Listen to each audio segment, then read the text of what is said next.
প্রিয় শিক্ষার্থী বৃন্দরা, তোমরা কেমন আছো? কেডি ম্যাথ নেক্সাসের পক্ষ থেকে তোমাদের সবাইকে স্বাগতম। আমরা হাতে পেয়েছি 2025 সালের নতুন যে গণিত বইটি নবম দশম শ্রেণীর জন্য। তো আমরা চলো দেখে আসি এই নতুন বইয়ের সূচিপত্রে কি আছে।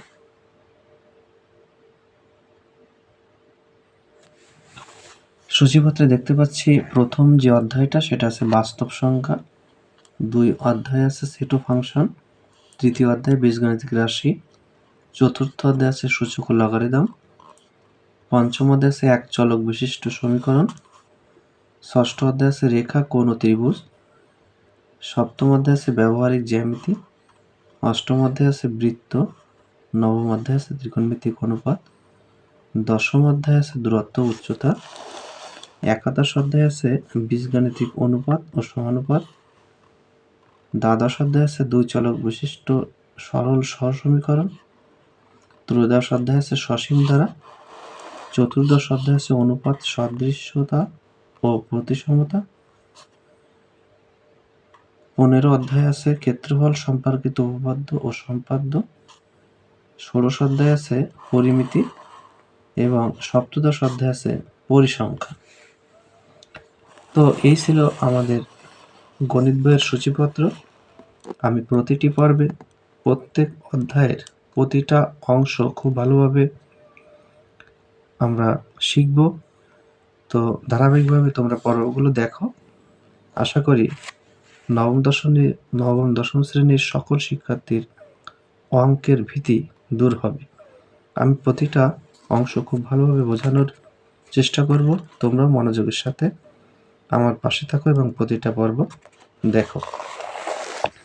আমাদের প্রথম যে অধ্যায়টা এটা আছে বাস্তব সংখ্যা, যাকে আমরা বলি রিয়েল নাম্বার। এই অধ্যায়ে আমরা দেখি কি আছে। তো প্রথমেই বলছে যে সংখ্যার ইতিহাস মানব সভ্যতার ইতিহাসের মতোই প্রাচীন। পরিমাণকে প্রতীক দিয়ে সংখ্যা আকারে প্রকাশ করার পদ্ধতি থেকে গণিতের উৎপত্তি। গ্রিক দার্শনিক অ্যারিস্টটলের মতে প্রাচীন মিশরের পুরোহিত সম্প্রদায়ের অনুশীলনের মাধ্যমে গণিতের আনুষ্ঠানিক অভিষেক ঘটে। তাই বলা যায় সংখ্যাভিত্তিক গণিতের সৃষ্টি যীশু খ্রিস্টের জন্মের প্রায় 2000 বছর পূর্বে। এরপর নানা জাতি ও সভ্যতার হাত ঘুরে সংখ্যা ও সংখ্যারীতি অধুনা একটি সর্বজনীন রূপ ধারণ করেছে। স্বাভাবিক সংখ্যার গণনার প্রয়োজনে প্রাচীন ভারতবর্ষে গণিতবিদগণ সর্বপ্রথম 0 ও 10 ভিত্তিক স্থানীয় পদ্ধতির প্রচলন করেন, যা সংখ্যা বর্ণনায় একটি মাইলফলক হিসেবে বিবেচিত হয়। পরে ভারতীয় ও চীনা গণিতবিদগণ শূন্য, ঋণাত্মক, বাস্তব, পূর্ণ ও ভগ্নাংশের ধারণার বিস্তৃতি ঘটান, যা মধ্যযুগে আরবীয় গণিতবিদগণ ভিত্তি হিসেবে গ্রহণ করেন। দশমিক ভগ্নাংশের সাহায্যে সংখ্যা প্রকাশের কৃতিত্ব মধ্যপ্রাচ্যের মুসলিম গণিতবিদদের বলে মনে করা হয়। আবার তারাই একাদশ শতাব্দীতে সর্বপ্রথম বীজগণিতীয় দ্বিঘাত সমীকরণের সমাধান হিসেবে বর্গমূল আকারে অমূলদ সংখ্যা প্রবর্তন করেন। ইতিহাসবিদদের ধারণা খ্রিস্টপূর্ব 500 অব্দের কাছাকাছি গ্রিক দার্শনিকরাও জ্যামিতিক অঙ্কনের প্রয়োজনে অমূলদ সংখ্যা, বিশেষ করে 2 এর বর্গমূলের প্রয়োজনীয়তা অনুভব করেছিলেন। ঊনবিংশ শতাব্দীতে ইউরোপীয় গণিতবিদগণ বাস্তব সংখ্যাকে প্রণালীবদ্ধ করে পূর্ণতা দান করেন। দৈনন্দিন প্রয়োজনে বাস্তব সংখ্যা সম্বন্ধে শিক্ষার্থীদের সুস্পষ্ট জ্ঞান থাকা প্রয়োজন। এই অধ্যায়ে বাস্তব সংখ্যা বিষয়ে সামগ্রিক আলোচনা করা হয়েছে। তো শিক্ষার্থী বন্ধুরা, চলো এই অধ্যায়ে আমরা কি কি শিখতে পারবো সেটা একটু জেনে নিই। এই অধ্যায় শেষে শিক্ষার্থীরা বাস্তব সংখ্যার শ্রেণীবিন্যাস করতে পারবে, বাস্তব সংখ্যাকে দশমিক ভগ্নাংশে প্রকাশ করে আসন্ন মান নির্ণয় করতে পারবে, দশমিক ভগ্নাংশের শ্রেণীবিন্যাস করতে পারবে, আবৃত দশমিক ভগ্নাংশ ব্যাখ্যা করতে পারবে এবং ভগ্নাংশকে আবৃত দশমিকে প্রকাশ করতে পারবে। আবৃত দশমিক ভগ্নাংশকে সাধারণ ভগ্নাংশে রূপান্তর করতে পারবে, অসীম অনাবৃত দশমিক ভগ্নাংশ ব্যাখ্যা করতে পারবে, সদৃশ ও বিসদৃশ দশমিক ভগ্নাংশ ব্যাখ্যা করতে পারবে, আবৃত দশমিক ভগ্নাংশের যোগ, বিয়োগ, গুণ ও ভাগ করতে পারবে এবং এতদ সংক্রান্ত বিভিন্ন সমস্যার সমাধান করতে পারবে। পরবর্তী পৃষ্ঠায় আমরা দেখতে পাচ্ছি এখানে বলা আছে বাস্তব সংখ্যার শ্রেণীবিন্যাস, ক্লাসিফিকেশন অফ রিয়েল নাম্বার। স্বাভাবিক সংখ্যা, ন্যাচারাল নাম্বার। তাহলে স্বাভাবিক সংখ্যা হচ্ছে 1 2 3 4 5 6 এভাবে ডট ডট অর্থাৎ ইত্যাদি সংখ্যা হচ্ছে স্বাভাবিক সংখ্যা। এই স্বাভাবিক সংখ্যাকে আবার ধনাত্মক অখণ্ড সংখ্যা বলা হয়। এর ভিতর 2 3 5 7 ইত্যাদি হচ্ছে মৌলিক সংখ্যা এবং 4 6 8 9 ইত্যাদি হচ্ছে যৌগিক সংখ্যা। দুইটি স্বাভাবিক সংখ্যার গসাগু যদি 1 হয়, দুইটি স্বাভাবিক সংখ্যার গসাগু 1 হলে এদেরকে পরস্পরের সহমৌলিক সংখ্যা বলা হয়। যেমন 6 ও 35 পরস্পরের সহমৌলিক। এ বিষয়ে আমরা পরবর্তীতে বিস্তারিত জানব। এরপরে আসি পূর্ণ সংখ্যা, ইন্টিজার। শূন্য সহ সকল ধনাত্মক ও ঋণাত্মক অখণ্ড সংখ্যাকে পূর্ণ সংখ্যা বলা হয়। অর্থাৎ এখানে শূন্য থাকবে, ধনাত্মক সংখ্যাও থাকবে, আবার ঋণাত্মক সংখ্যাও থাকবে। এগুলো হচ্ছে সবাই পূর্ণ সংখ্যা। অখণ্ড কেন বলা হয়েছে? অর্থাৎ কোনো ভগ্নাংশ থাকবে না। ভগ্নাংশ ছাড়া সকল ধনাত্মক ঋণাত্মক সংখ্যা হচ্ছে পূর্ণ সংখ্যা। এরপর আসি ভগ্নাংশ সংখ্যা। এখানে বলছে ভগ্নাংশ সংখ্যা হচ্ছে ফ্র্যাকশনাল নাম্বার। p/q আকারের কোনো সংখ্যাকে যেমন সাধারণ ভগ্নাংশ সংখ্যা বা সংক্ষেপে ভগ্নাংশ বলা হয়, যেখানে q এর মান 0 হবে না।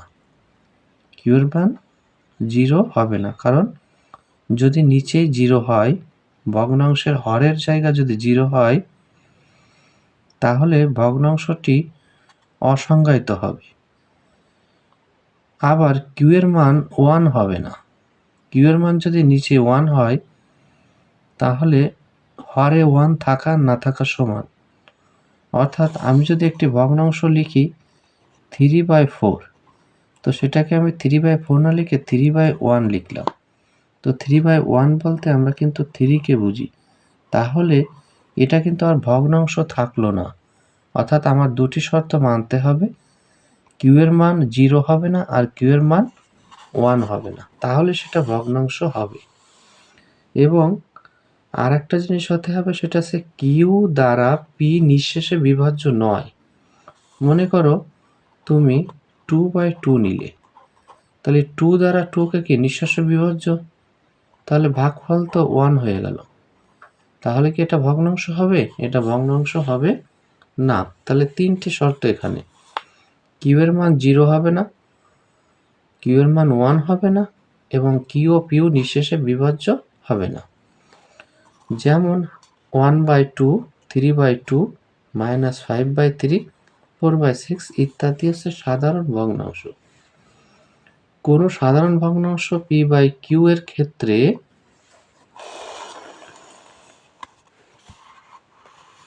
পি এর মান কিউ থেকে ছোট হবে যদি হয়, অর্থাৎ পি এর মান অর্থাৎ উপরের মানটা যদি ছোট হয় তাহলে ভগ্নাংশটি প্রকৃত, এবং পি এর মান যদি কিউ থেকে বড় হয় তাহলে ভগ্নাংশটি অপ্রকৃত।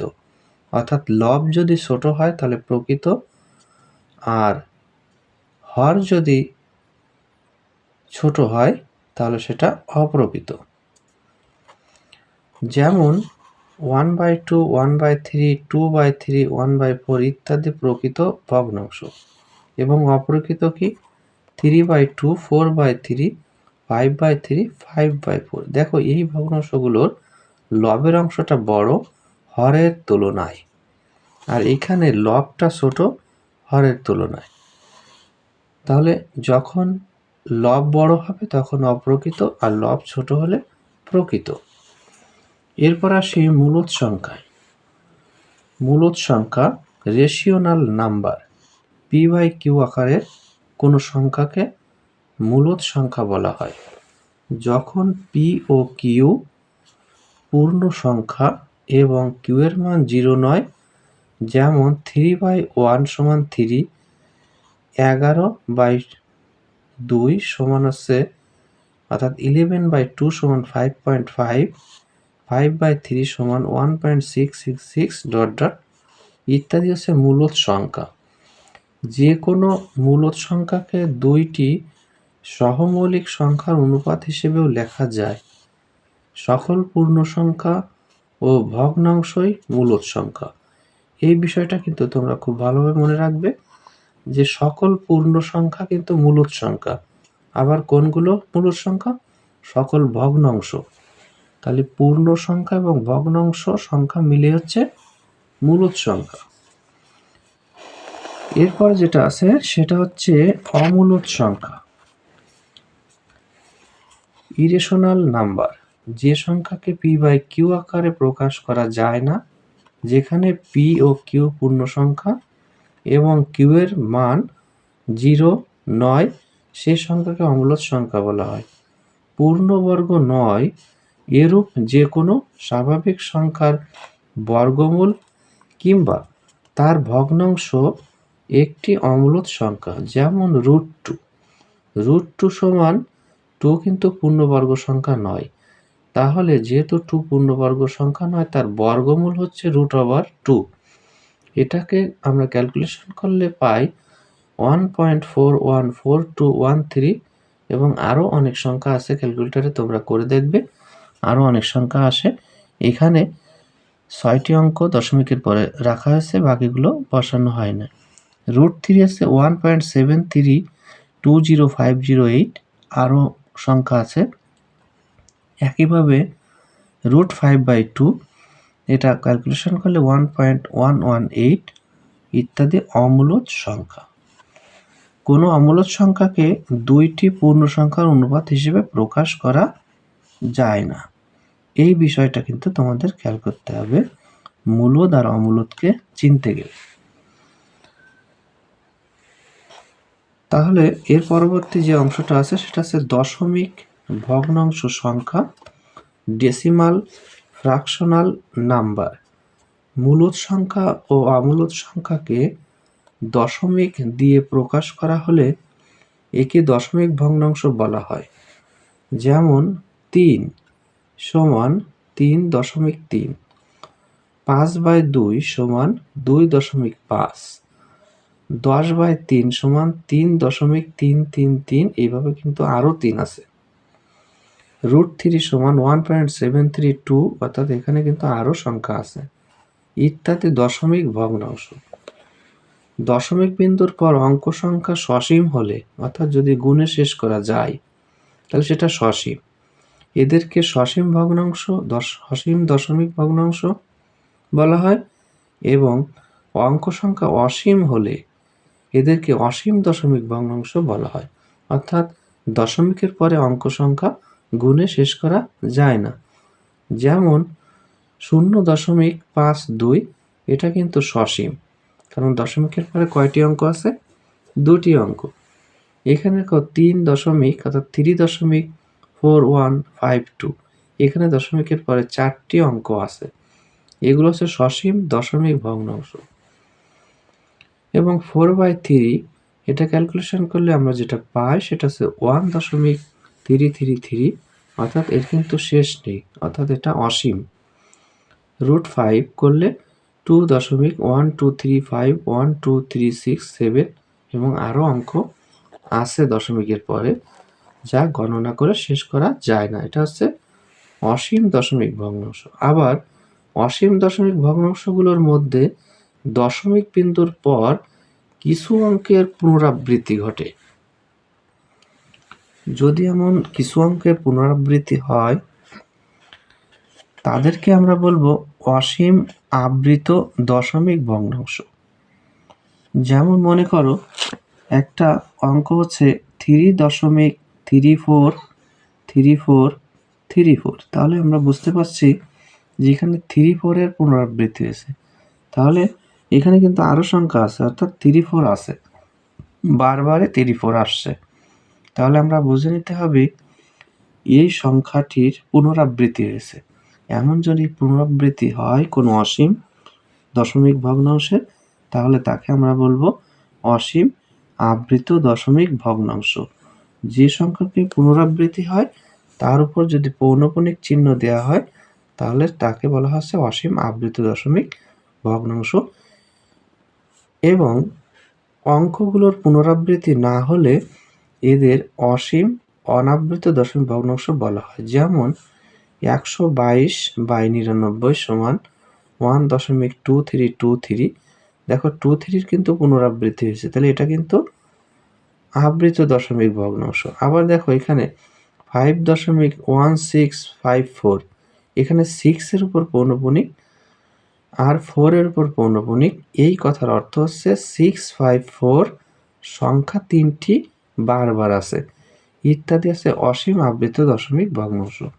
এবং দেখো 0.523050056 এই সংখ্যাটির কিন্তু কোনো পুনরাবৃত্তি নেই।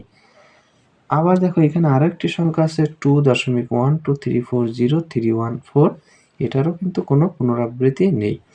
এই যেহেতু পুনরাবৃত্তি নেই, এই সংখ্যাগুলো হচ্ছে অসীম অনাবৃত দশমিক ভগ্নাংশ। একটা হচ্ছে অনাবৃত, একটা হচ্ছে আবৃত। আবৃত হলে পুনরাবৃত্তি হবে, আর অনাবৃত হলে পুনরাবৃত্তি হবে না। এরপরে আসি আমরা বাস্তব সংখ্যায়। বাস্তব সংখ্যা হচ্ছে রিয়েল নাম্বার, সকল মূলদ এবং অমূলদ, অর্থাৎ যাবতীয় যত সংখ্যা আছে সব সংখ্যা মিলিয়ে কিন্তু বাস্তব সংখ্যা। এখানে মূলদও আছে, অমূলদও আছে। তাহলে সকল মূলদ এবং অমূলদ সংখ্যাকে বাস্তব সংখ্যা বলা হয়। যেমন নিচের সংখ্যাগুলো বাস্তব সংখ্যা। 0 সহ সকল ধনাত্মক ও ঋণাত্মক সংখ্যা, অর্থাৎ এটা হচ্ছে আমরা পূর্বে জেনে আসছি পূর্ণ সংখ্যা। এটা হচ্ছে ভগ্নাংশ সংখ্যা, সকল ধনাত্মক এবং ঋণাত্মক ভগ্নাংশ সংখ্যা। এটা হচ্ছে বর্গমূল, পূর্ণবর্গ নয় এমন সংখ্যার বর্গমূল সংখ্যাগুলো। আবার দেখো এগুলো হচ্ছে দশমিক ভগ্নাংশ, সসীম দশমিক আছে, আবার এটা অসীম দশমিক আছে। এটা দেখো আবৃত,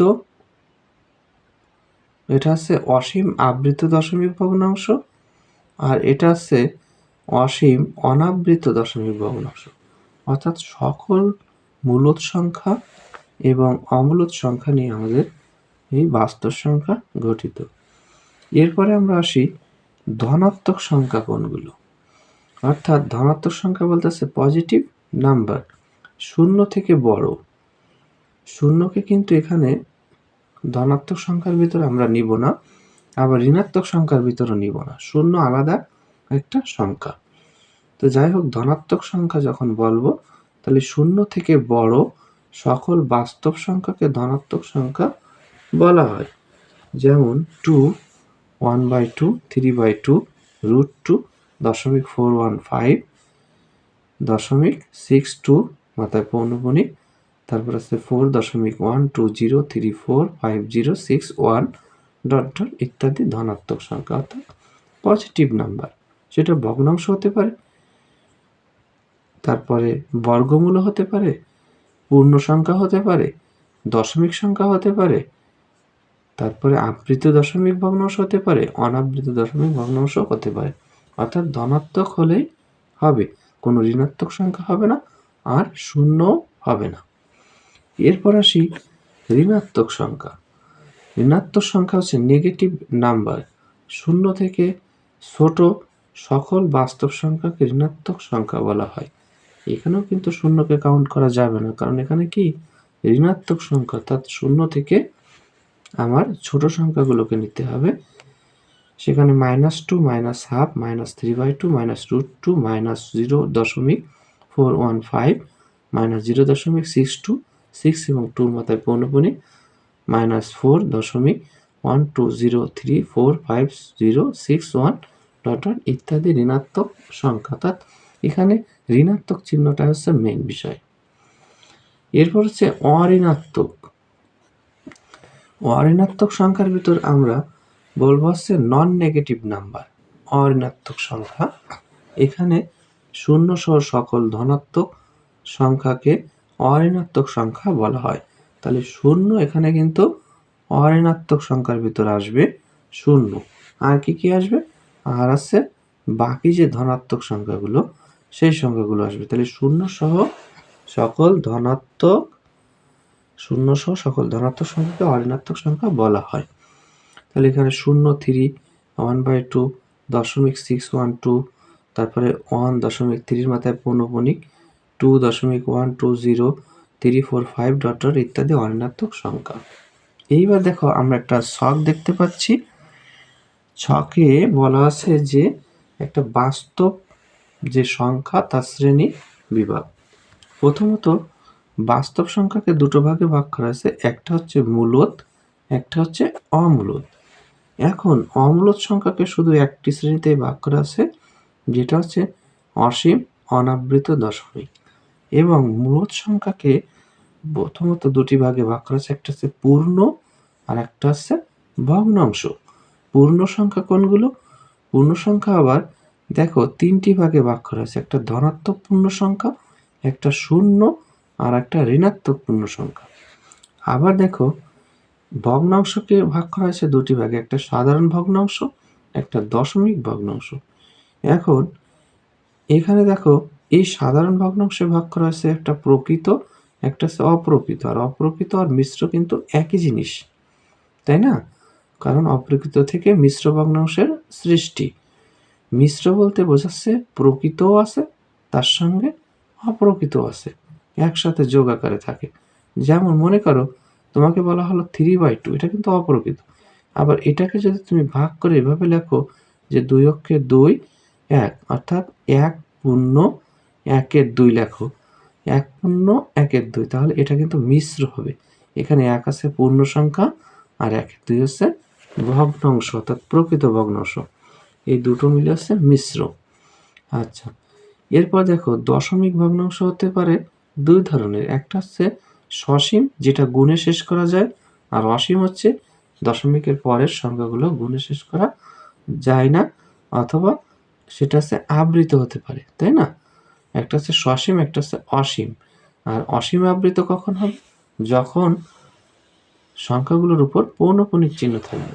এরপরে আমরা বাম দিকে চলে আসি। পূর্ণ সংখ্যার যে ভাগগুলো ছিল ধনাত্মক, শূন্য এবং ঋণাত্মক। ধনাত্মক সংখ্যা কোনগুলো? ধনাত্মক সংখ্যা হচ্ছে মৌলিক সংখ্যা হতে পারে, 1 হতে পারে, আবার যৌগিক হতে পারে। 1 কিন্তু মৌলিক সংখ্যা নয়, হ্যাঁ, মৌলিক সংখ্যা শুরু হচ্ছে 2 থেকে, তাহলে 1 কিন্তু মৌলিক সংখ্যা নয়। তাহলে মৌলিক সংখ্যা হতে পারে, যৌগিক সংখ্যা হতে পারে, আর কি হতে পারে? 1 হতে পারে।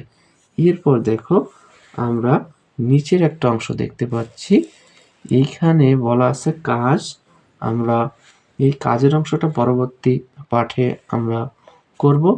তো আজকের পাঠ আমি এখানেই শেষ করছি। পরবর্তী পাঠ দেখার আমন্ত্রণ জানিয়ে আমি বিদায় নিচ্ছি এবং তোমাদের সুস্বাস্থ্য কামনা করে এবার এ পর্যন্তই শেষ করছি।